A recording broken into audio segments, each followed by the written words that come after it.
Puji Tuhan, selamat bertemu semula di ruangan ibadah khotbah secara online. Terima kasih kepada semua jemaat yang setia mendengar maupun setia mengikuti dalam ibadah kita pada hari ini. Mari kita mulakan ibadah kita ini dengan doa syafaat kepada Tuhan. Kita tetap berdoa untuk negara kita, berdoa untuk ekonomi, berdoa untuk jemaat SBDC khususnya yang sedang mencari pekerjaan maupun baru mulai bekerja ataupun dalam proses untuk menyesuaikan hal dengan pekerjaan yang baru kemungkinan, ataupun mereka yang sudah balik ke kampung bersama dengan keluarga. Kita juga berdoa untuk pelayanan kita di Orang Asli. Puji Tuhan karena sudah ada perkembangan yang baik, di mana kepimpinan gereja yang diketuai oleh ketua gereja kita selaku juga ketua penginjilan bagian Orang Asli Penentuan Insan bersama dengan Pastor Kang telah mengagihkan bantuan kebajikan kepada orang asli di bawah jagaan kita, di bawah pelayanan kita, yaitu di Orang Asli di Ulu Tekir di Negeri Sembilan. Saudara, saya ajak kita semua berdoa. Doakan sahabat-sahabat, doakan keluarga kita, dan doakan pekerjaan kita dan negara kita. Mari kita berdoa bersama-sama. Saudara dikasihi Tuhan, mari kita membuka firman Tuhan pada pagi ini yang kita ambil daripada kitab Ezra, itu kitab Perjanjian Lama. Ezra pasal yang 7 ayat yang ke-10 berbunyi demikian. Saya akan dahului dengan pembacaan bahasa Indonesia. Sebab Ezra telah bertekad untuk meneliti Taurat Tuhan dan melakukannya serta mengajar ketetapan dan peraturan di antara orang Israel. Terjemahan bahasa Malaysia berbunyi demikian.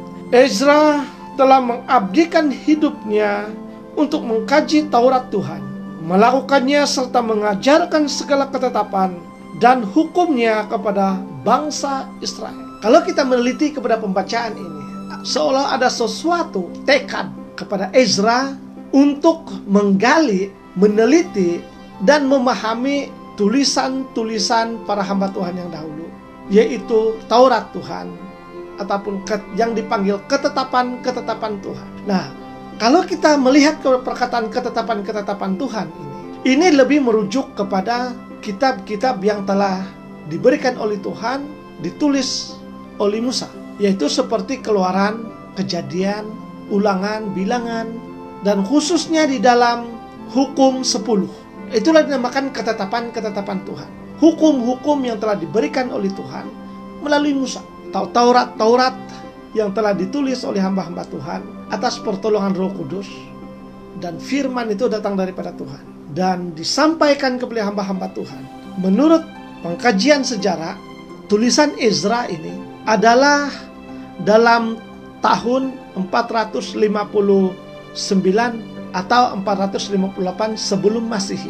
Jadi Ezra hidup di dalam 2 raja, dan di dalam pembacaan kita ini Ezra berada di dalam pemerintahan raja yang menggantikan Raja Kores, yaitu Raja Artasasta.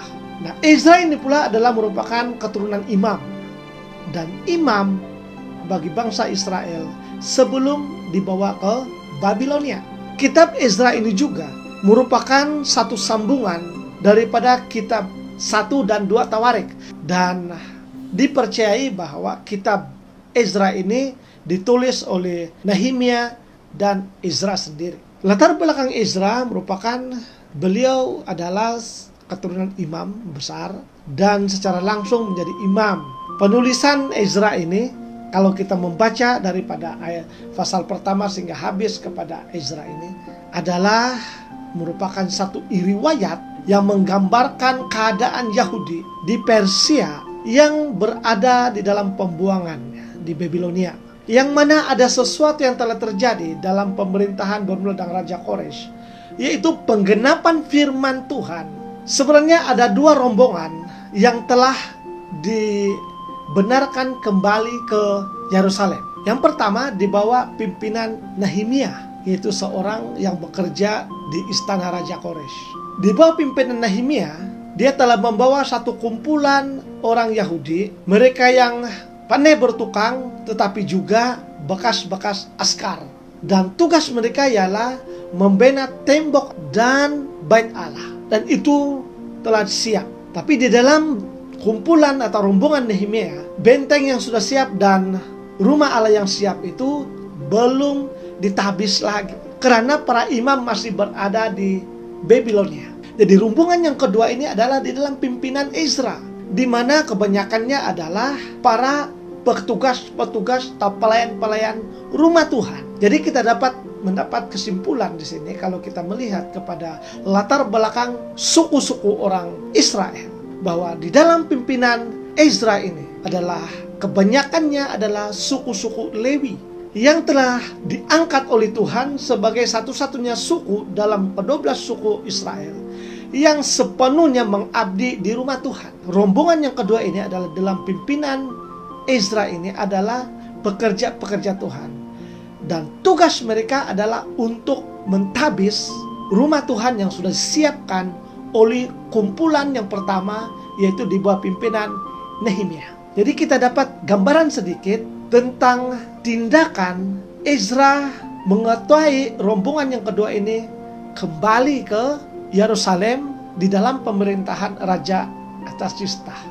Mari kita melihat kepada ayat ini, karena di dalam ayat ini ada 3 poin utama yang kita akan belajar bersama-sama. Apakah 3 poin tersebut? Oke, yang pertama, kalau kita melihat kepada baris yang pertama, sebab Ezra telah bertekad untuk meneliti Taurat Tuhan. Jadi tema kita pada hari ini, saudara, ialah keutamaan yang benar. Poin yang pertama, saudara, yang dikasih oleh Tuhan ialah di dalam Ezra telah bertekad untuk meneliti Taurat Tuhan. Hatinya sudah ditetapkan untuk mengetahui firman Tuhan. Itu poin yang pertama. Ezra sudah menekadkan diri, sudah menetapkan diri, sudah membulatkan hati, sudah bertekad untuk mengetahui firman Tuhan. Nah, ada satu persoalan di sini. Apa?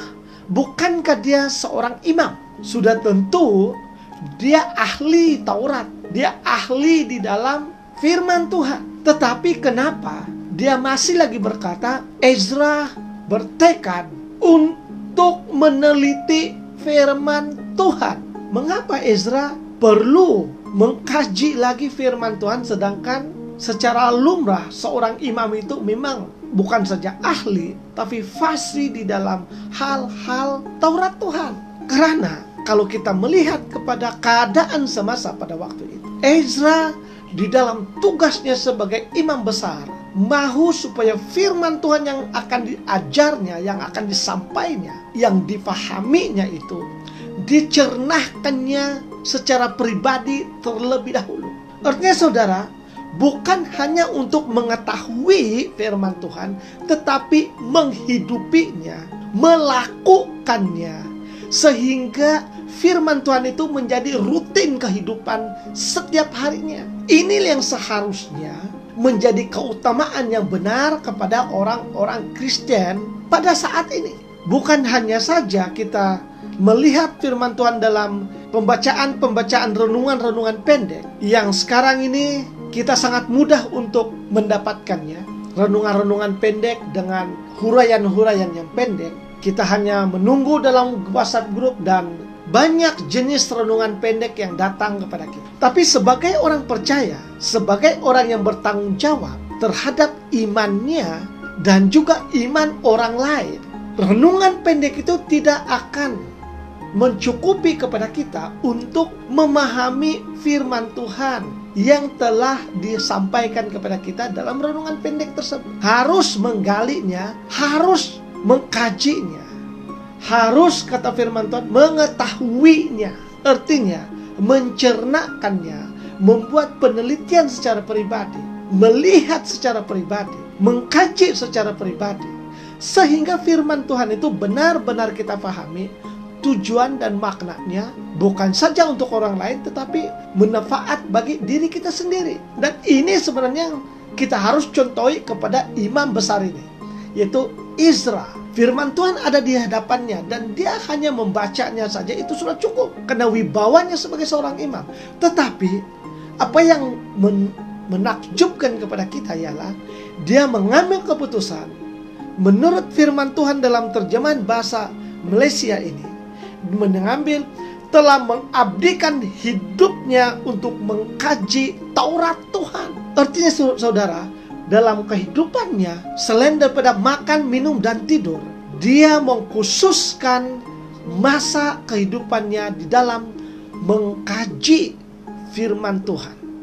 Dan itu diungkapkan, ditafsirkan di dalam bahasa Malaysia sebagai mengabdikan diri. Saya memberikan kita cadangan supaya jangan menerima secara bulat-bulat apa yang kita telah terima, khususnya di dalam renungan harian yang dihantar kepada orang lain. Saya telah mendapat satu renungan yang telah di-forwardkan kepada saya. Ayat yang diambil itu memang cantik, satu baris, satu ayat saja. Kemudiannya diterangkan dengan panjang lebar, tapi saya mulai was-was karena penerangannya itu agak berlainan sedikit dengan makna apa yang saya telah tahu dalam pengkajian, bukan saja dalam pembelajaran saya, tetapi juga cara pengkajian dan pembacaan saya secara pribadi. Lalu saya mulai menyelidiki asal mulanya renungan tersebut. Ternyata renungan itu berasal daripada satu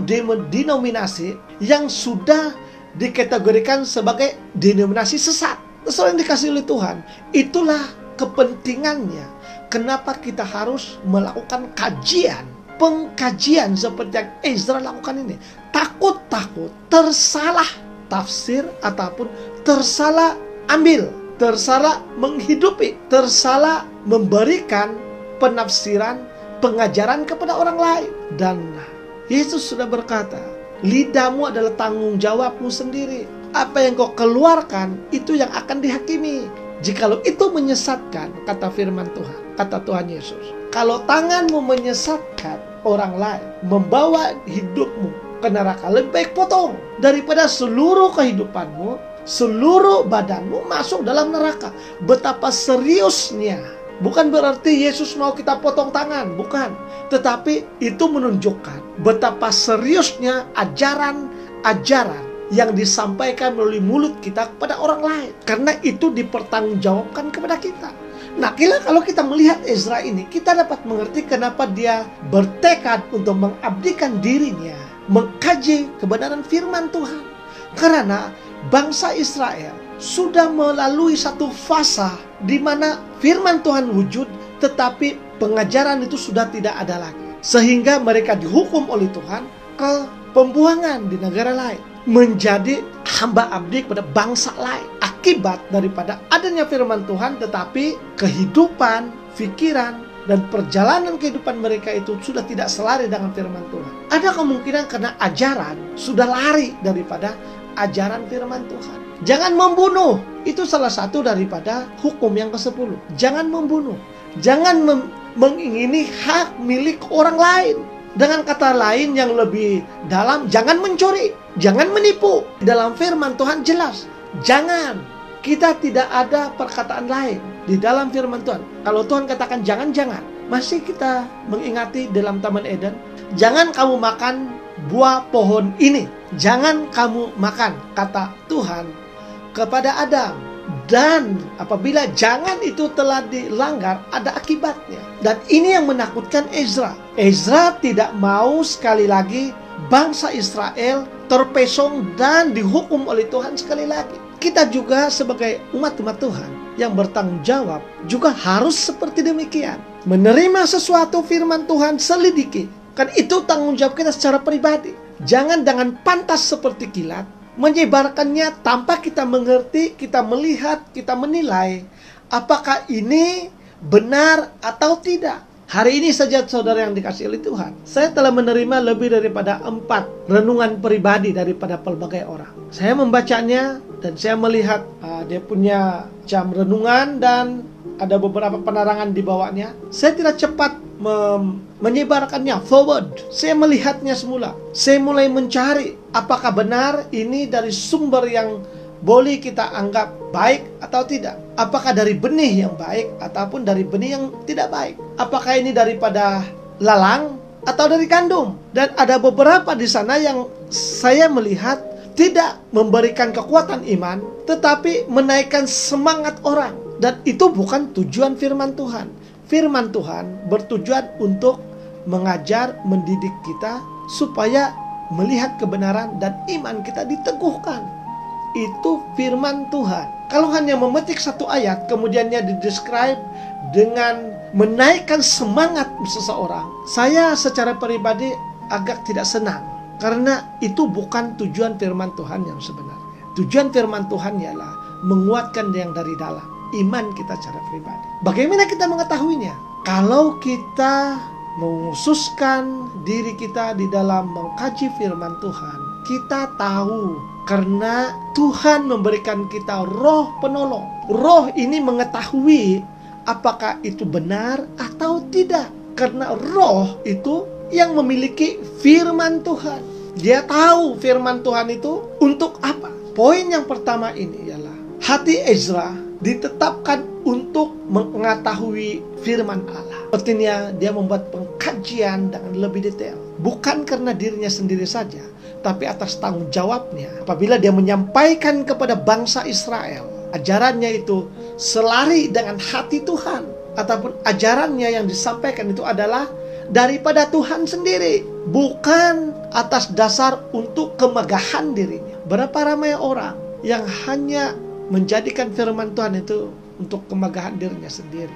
Dan ini sangat membimbangkan. Lebih-lebih lagi apabila yang mendengarkan itu bukan setakat 1, 2, 3 orang, ratusan ribuan orang. Dan bayangkan saudara, jikalau apa yang diajarkan itu meresap dalam kehidupan orang-orang yang mendengarnya dan bertindak sesuai dengan apa yang telah diajarkan, bagaimanakah hati Tuhan? Kita boleh pikirkan sendiri akibatnya, khususnya dalam diri kita sendiri. Saya percaya saudara yang dikasihi oleh Tuhan, kita sebagai orang yang takut akan Tuhan mempunyai satu tanggung jawab yang besar. Apakah engkau yang menggelarkan dirimu sebagai jemaat biasa, tapi bagi Tuhan tidak ada yang dikatakan jemaat biasa. Ini cuma istilah-istilah yang diwujudkan oleh manusia sendiri. Tapi bagi Tuhan tidak ada. Semuanya adalah anak-anak Allah.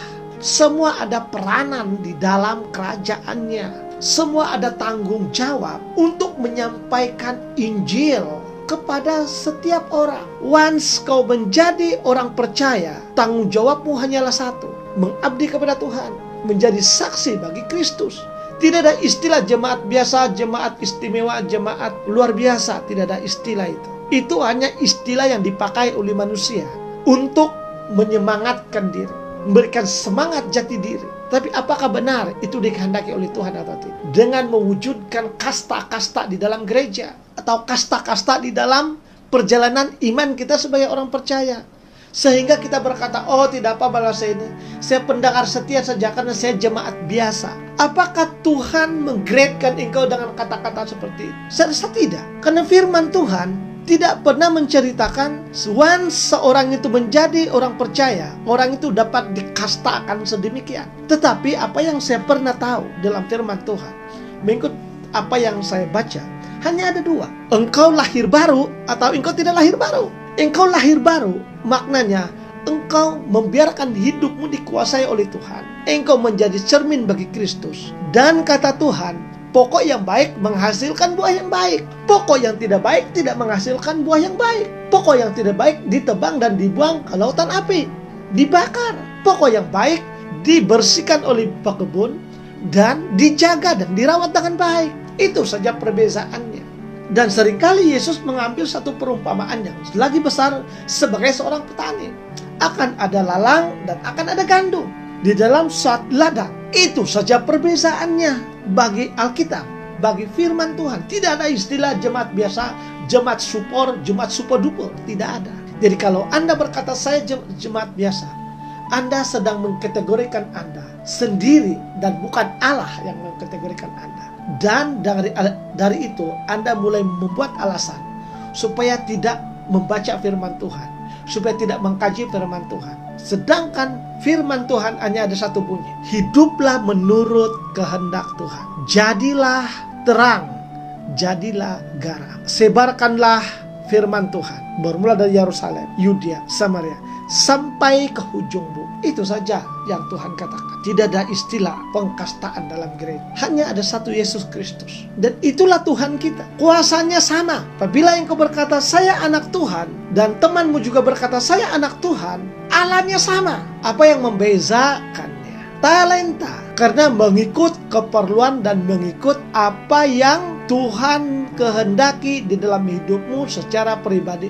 Menurut sekelilingmu, menurut kemampuan secara pribadimu sebagai orang Kristen. Tuhan memberikan kita talenta menurut kemampuan kita sebagai orang percaya. Karena kita bukan robot sebagai ciptaan dan yang terbaik. Dia mengenal sebatas mana kemampuanmu. Dan dia tidak akan memberikan sesuatu melampaui kemampuanmu sebagai manusia. Contohnya saudara yang dikasihi oleh Tuhan. Ketinggian saya 162 cm. Dan ketinggian seseorang lagi 168 cm. Ataupun menyamai 170 cm.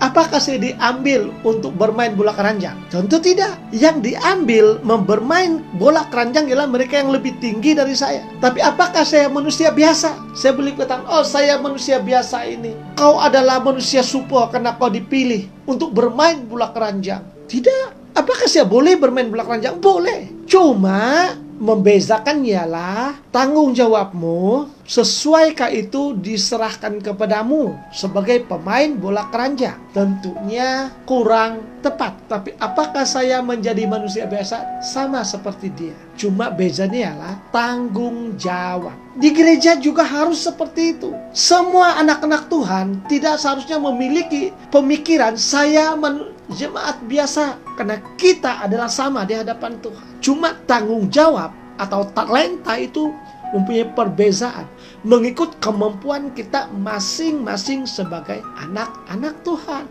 Nah, saudara dikasihi oleh Tuhan, mengikuti dan mengetahui firman Tuhan itu, dengan arti kata yang lain, menyelidiki firman Tuhan itu sangat penting supaya pemahaman dan pemikiran dan tafsiran kita itu tidak akan lari. Berapa ramai orang yang akan terpesong, malahan keluar daripada imannya sebagai orang percaya dan mengimani orang lain punya iman hanya karena tersalah tafsir, karena malas untuk mengkaji firman Tuhan. Saya telah mendengar satu statement yang disiarkan oleh satu media massa. Ini sudah beberapa tahun yang lalu, tapi masih segar dalam pikiran saya. Di interview, sedang berada di restoran. Apakah perasaan Inci apabila sudah memiliki iman sekarang? Apa perbezaannya dengan...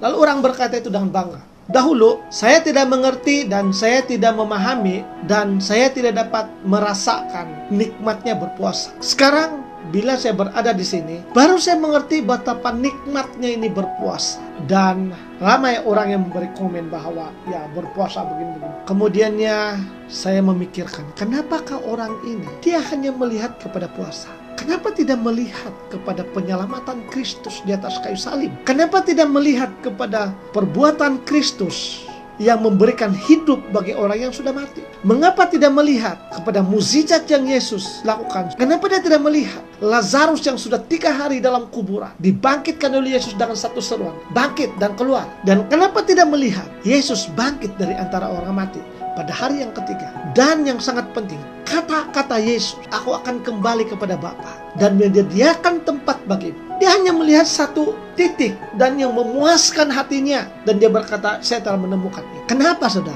Karena pengkajian Alkitabnya, pembacaan Alkitabnya kosong. Bagi saya kosong. Dia mungkin membaca tapi mencari kepuasan dirinya sendiri. Alkitab tidak mengisi kepuasan pribadi, tetapi Alkitab mengajar, membentuk, dan mendorong engkau untuk membawa hatimu kepada Tuhan. Itu perbezaan. Jikalau engkau mencari dalam Alkitab untuk memuaskan dirimu sendiri, kau akan melihat panah-panah yang akan terbang kepada kita, murka Allah. Karena Allah tidak memberikan Alkitab ini untuk kepuasan kita, tetapi Allah memberikan Alkitab ini memberitahu bahwa hati kita sudah hancur, hati kita sudah busuk, hati kita perlu diserahkan kepada Tuhan untuk dibentuk semula, untuk memiliki hati yang baru. Nah, saudara yang dikasihi Tuhan, saya percaya poin yang pertama ini kita dapat mengerti kenapa Ezra bertekad untuk meneliti firman Tuhan ini, ataupun dalam terjemahan bahasa Malaysia, Ezra bertekad untuk mengabdikan hidupnya untuk mengkaji Taurat Tuhan. Dan saya juga berharap supaya saudara juga bertindak demikian. Jangan terima segala apa yang datang kepada saudara dengan bulat-bulat, tetapi kaji, perhatikan dan lihat. Poin yang kedua, kita melihat ayat yang seterusnya. Ezra telah bertekad untuk meneliti Taurat Tuhan dan melakukannya. Perkataan dan melakukannya, saudara, pada poin yang kedua ialah hatinya ditetapkan untuk taat kepada firman Tuhan. Bukan saja dia meneliti, bukan saja dia ingin mengetahui, tetapi kemudiannya tindakan yang kedua yang dilakukannya, dia melakukannya. Bukan saja angan-angan, tetapi diterjemah, angan-angan itu diterjemahkan kepada perbuatan. Nah, saudara dikasihi Tuhan, kita masih ingat Mat Jenin yang saya sering ada beberapa khotbah dulu saya ceritakan, Mat Jenin dengan kelapanya. Dia tidak sempat melaksanakannya dengan reality. Dia hanya berlegar di dalam angan-angannya. Akhirnya dia merasakan bahwa itu sudah betul, maka dia lepaskan tangannya kepada pohon kelapa dan dia jatuh dan mati. Angan-angan kadang-kadang mematikan iman kita. Angan-angan kadang-kadang menghancurkan iman kita sebagai orang percaya. Sebab itu, angan-angan yang ada dalam pemikiran kita tidak hanya cukup sebagai angan-angan, tetapi harus menjadi reality, harus dilakukan. Ezra bertekad untuk mengabdikan dirinya mengkaji firman Tuhan. Bertekad artinya dalam pikirannya dia merencanakan, saya mau mulai hari ini mengkhususkan hidup saya untuk mengkaji kebenaran firman Tuhan yang ada di depan saya. Kemudiannya dia bertindak untuk melakukannya. Hatinya ditetapkan untuk taat kepada firman Tuhan. Apa yang dia baca dia, ini yang membezakan di dalam Matius pasal yang ke-7. Mengapa ada orang yang dikenal oleh Allah, mengapa ada satu golongan yang tidak dikenal oleh Allah. Bertindak, mengikuti, mentaati firman Tuhan. Apakah menjadi orang percaya ini mudah? Ada sebagian orang katakan ya, sangat mudah. Ada orang berkata so very difficult. Mengapa ungkapan-ungkapan itu wujud apabila ditanya? Karena cara menanggapi daripada pikiran dan melakukannya yang membezakan. Bagi saya, latar belakang seorang peminum dan pemabuk dan isap rokok, menjadi orang Kristen bukan sesuatu yang mudah. Membuang tabiat lama bukan sesuatu yang senang. Berapa ramai orang yang mengaku dirinya Kristen, akhirnya secara diam-diam tetap membeli nomor ekor, tetap minum minuman mabuk, tetap merokok. Kenapa? Karena dia memikirkan menjadi orang Kristen ini sangat susah. Tapi ada setengah orang yang memikirkan bahwa menjadi orang Kristen ini terlalu mudah, seperti petik jari. Hari ini Kristen, hari ini bukan Kristen, besok Kristen. Terus berubah. Ada yang seperti demikian. Apa yang menjadikan hal itu dalam kehidupan seorang? Tanggapan, menanggapi firman Tuhan. Ada yang memikirkan bahwa firman Tuhan itu merupakan hukuman bagi dia. Semuanya hukuman. Ini tidak boleh, itu tidak boleh. Jadi firman Tuhan itu bagi dia adalah seperti satu tembok yang sangat tinggi yang mengelilingi hidupnya. Tanggapan dia ialah kekristenan adalah tembok yang memagari hidupnya, sehingga kebebasannya sebagai manusia biasa sudah hilang. Jadi dia beranggapan bahwa Kristen ini adalah menyusahkan hidupnya. Ada orang berkata bahwa Kristen ini adalah membentuk hidup. Apabila dia melanggar ke sini, jangan. Kalau dia pergi ke klub malam, jangan pergi ke sana. Pergi membeli nomor ekor, jangan. Berjudi, jangan. Mabuk-mabukan, jangan. Lalu dia berkata, dia membentuk hidup saya sehingga hidup saya dengan lebih bermakna. Ada dua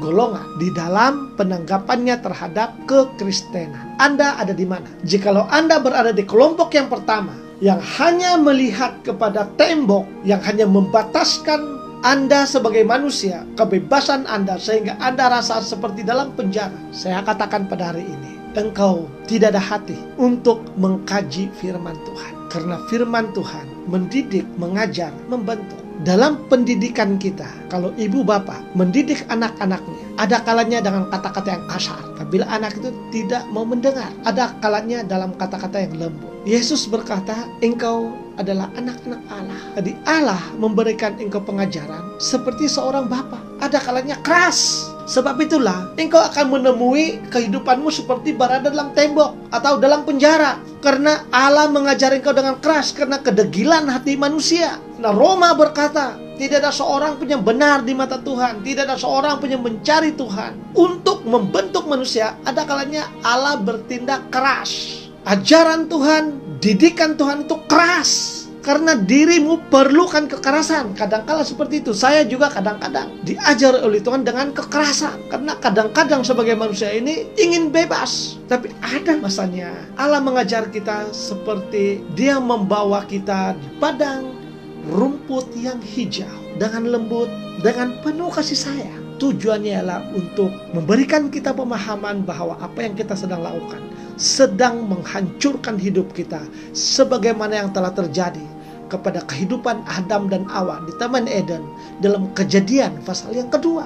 Dan Allah tidak mau itu terjadi sekali lagi di dalam hidupmu, karena Kristus mati bagimu. Sebab itulah Allah berkata, jangan mabuk-mabukan, jangan berjudi, jangan bersaksi dusta. Bagi orang yang suka bersaksi dusta, itu merupakan satu pagar bagi dia. Tapi kalau engkau menyelami kebenaran firman Tuhan, bertekad dalam hati untuk mengikuti firman Tuhan, justru itu membentuk kepribadianmu sehingga engkau menjadi manusia baru. Sehingga di dalam hidupmu itu akan wujudnya kehidupan, dan engkau mulai merasa kehidupan yang sebenarnya sebagai boleh menjadi cermin dan garam bagi Kristus. Menurut Matius pasal yang kelima 13 hingga 16. Jikalau kita melapangkan dada kita, melapangkan hati kita, melihat kembali firman Tuhan dalam pemikiran yang baru, mentaati untuk dibentuk oleh Tuhan.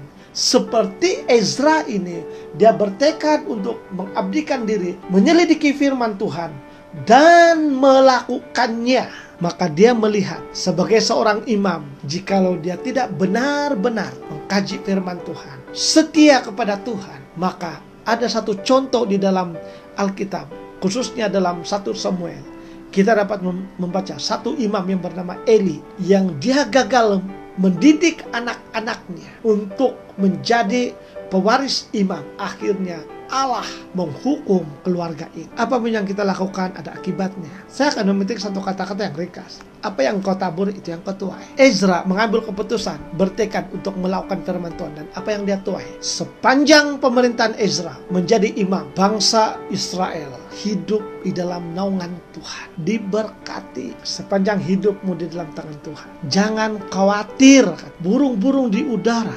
Yesus memberikan perumpamaan ini. Kalau kita selami betul-betul, mengkaji betul-betul, itu sangat-sangat menyentuh. Bayangkan saja, Yesus mengambil perumpamaan, menyamakan orang dengan burung. Mempunyai satu perbedaan yang sangat jauh. Betapa degilnya manusia, sehingga Yesus menunjukkan burung sebagai perbandingan kehidupan manusia.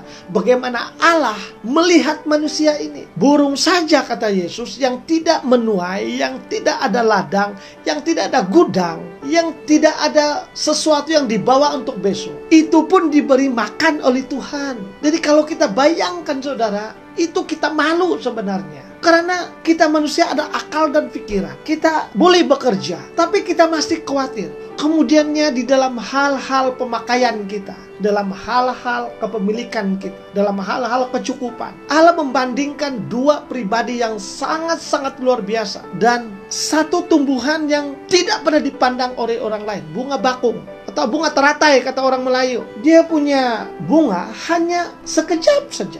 Waktu subuh dia kembang, tapi kalau kena matahari dia layu terus.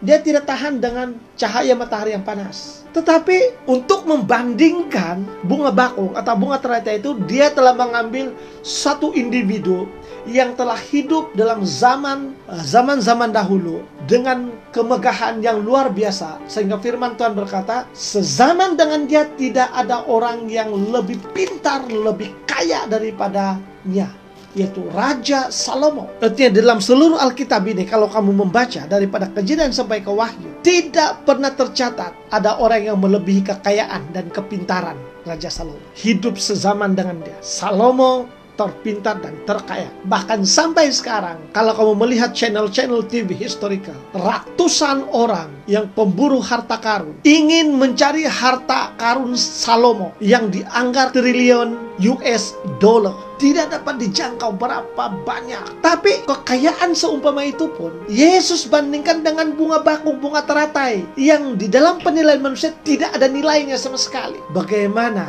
Allah meruntuhkan keegoan manusia? Karena kita pikir bahwa hidup kita ini lebih penting daripada apa. Tapi kalau kita seperti Ezra, bukan saja bertekad untuk meneliti firman Tuhan, tapi melakukannya, kita dapat melihat bahwa pada akhirnya kita seperti menjaring angin. Semuanya sia-sia, kecuali firman Tuhan ini yang berikan kehidupan. Tekadkan hatimu untuk melakukan firman Tuhan, dan engkau akan melihat pekerjaan Allah di dalamnya. Bapak dan saudara, jabatan kami telah dipindahkan ke Putrajaya. Staf kami sahaja lebih daripada 600 orang, dan kami ada 13 tingkat, dan itu dipenuhi semua. Telah dikumpul dalam satu bangunan, diletakkan di satu tempat, di bangunan yang baru di Putrajaya. Pada waktu itu diberitahu bahwa kami akan pindah ke Putrajaya. Ada satu list yang keluar supaya kami ini mengisi borang untuk memohon kotes kerajaan. Semua berebut mengisi. Ada yang tidak mengisi, ada yang mengisi, dan menghantarkannya bersama dengan komen-komen yang dibawa yang ada sedikit bagus, ada macam-macam lah. Kemudian dia dihantar, dan itu bukan terus dapat itu, tunggu kami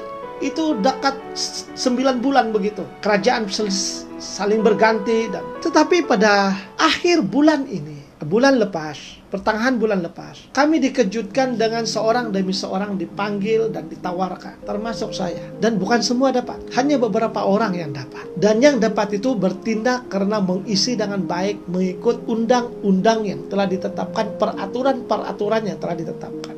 Menghantar dokumen ini, tag itu. Ramai yang mengisi tapi tidak dapat karena tidak memenuhi peraturan yang telah ditetapkan. Mereka mengisi atas dasar meluahkan hati. Dan apabila kami mendapatkannya, kumpulan yang satu ini mulai memberontak terhadap atasan. Mereka mengeluarkan kata-kata yang kesat. Tapi kalau kembali, tarik semula daripada pokok pakalnya, kesalahannya adalah tidak mengikuti peraturan seperti yang telah ditetapkan semasa mengisi borang. Apa pelajaran yang kita dapat dalam hal ini? Kita mengaku Kristen, tapi akhirnya kita tidak dapat menikmati kekristenan itu seperti apa yang dikatakan dalam firman Tuhan. Karena apa, saudara? Tujuan kita berbeza, tidak sama. Ada yang menjadi Kristen hanya untuk kepentingan dirinya sendiri, hanya untuk mendapatkan sesuatu. Tapi ada orang yang menjadi Kristen karena menyerahkan hidupnya kepada Tuhan, karena menyadari bahwa dia orang berdosa dan perlu diselamatkan daripada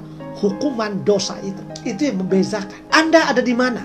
Terpulang kepada Anda untuk memikirkan secara mendalam sebelum terlambat, sebelum keputusan itu ada di depan Anda. Yang ketiga, saudara yang dikasihi oleh Tuhan, mari kita melihat terus kepada ayat ini, serta mengajar ketetapan dan peraturan di antara orang Israel. Dalam terjemahan bahasa Melayu dia berkata demikian, melakukannya serta mengajarkan segala ketetapan dan hukumnya kepada bangsa Israel.